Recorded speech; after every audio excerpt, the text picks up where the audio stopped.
Aloha friends, this is a public service announcement with some inspirational visuals for you.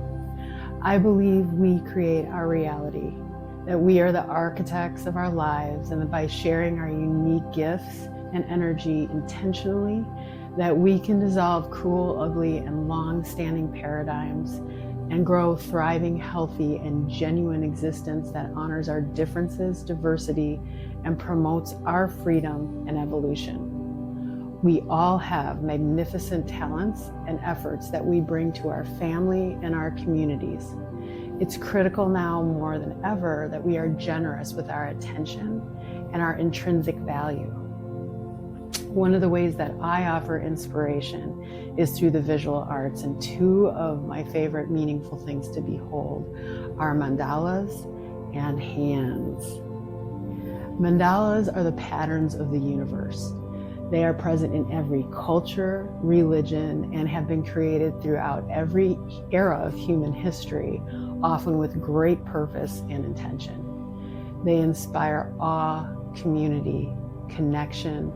They've been used as calendars, to share symbolism, to share story, and for meditation. Look around, they're everywhere. They're in your child's eyes, in the flowers, in our galaxy, our art and architecture. Human hands build our world. They hold our babies, touch our friends, shake on a deal, form mudras, and help express our emotions. Our hands are the most incredible and finest evolution, giving us the capability of extending our heart's desires and wishes and turning our thoughts into actions, creations, and caress.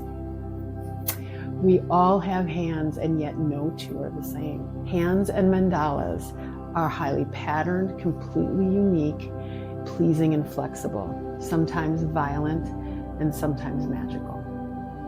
For these important, diverse, and all-inclusive reasons, I was commissioned and created the Handala, an arrangement of hand portraits in a mandala. You can focus on this design to embody the wondrous, powerful, and intrinsic energies these symbols evoke. This is a reminder. Let's focus on what we have in common and what makes us both human and divine. Instead of fear, division, and lack, our words, intentions, and actions can offer healing, wonder, and abundance.